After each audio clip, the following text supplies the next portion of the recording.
Salah satu problem di Indonesia ini orang nggak tahu sejarah, malas belajar sejarah. Saya beri beberapa contoh kesalahan pemerintah karena tidak mengerti sejarah. Dan juga mungkin ini pemimpin Islam juga banyak yang melakukan kesalahan karena tidak begitu mempelajari sejarah, tidak mengerti. Contoh yang selalu saya kemukakan, kalau nggak salah di TV tadi malam saya ulangi lagi, Bung Karno.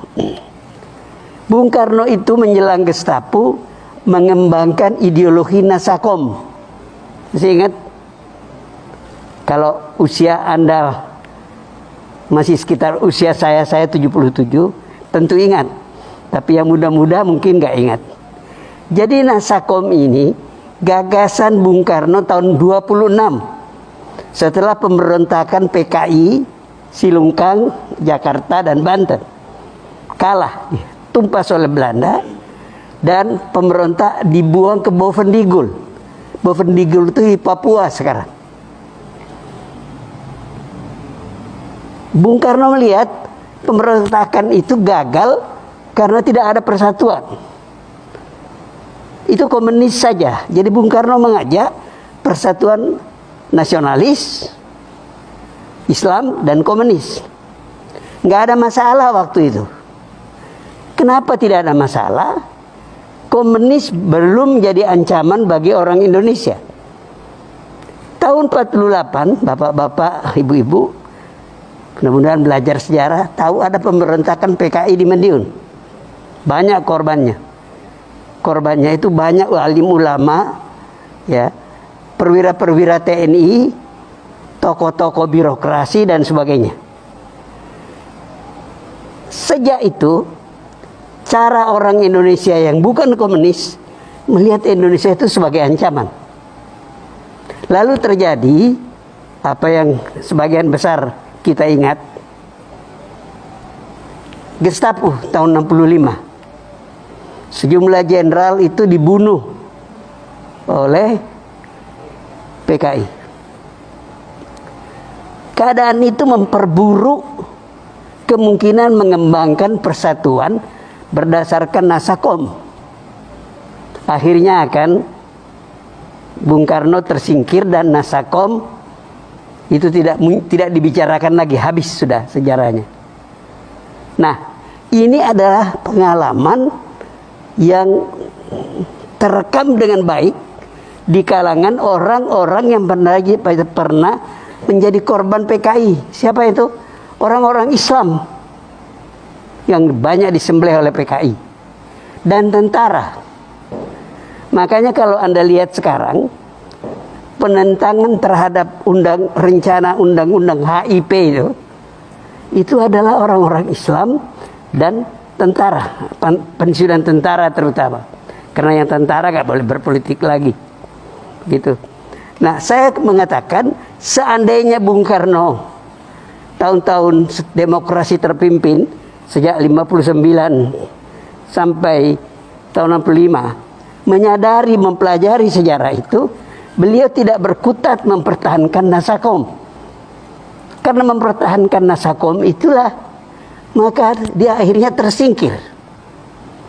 Nah, ketika undang-undang HIP itu mulai muncul, orang Islam teringat, ini kalau dibiarkan, ini akan kembali kepada Nasakom.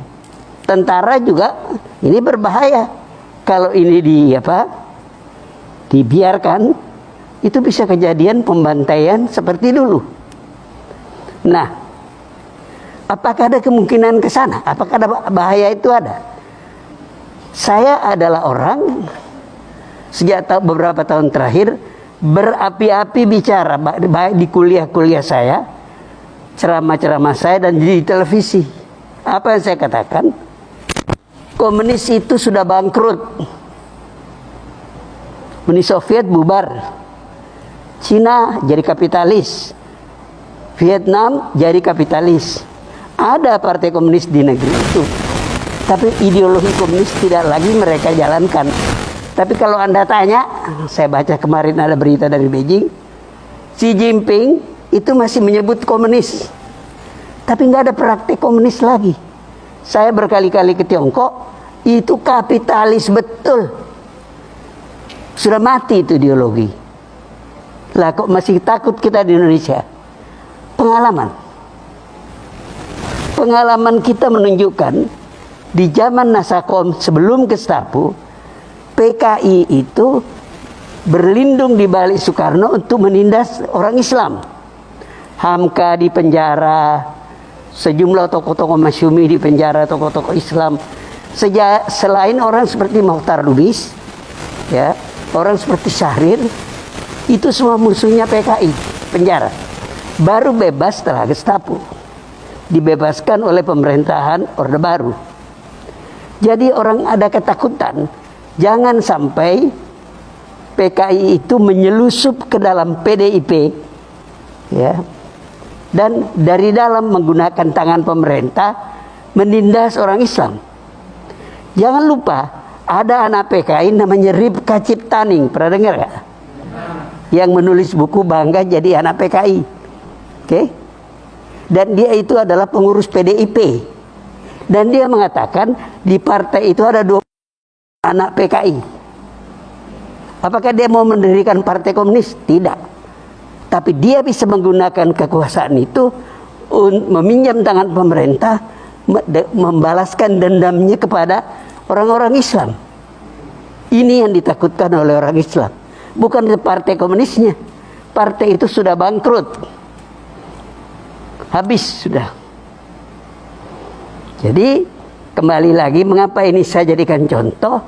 Karena Bung Karno tidak mempelajari sejarah dengan benar, bahwa gagasan tahun 26 tidak bisa dipakai lagi di tahun 60-an.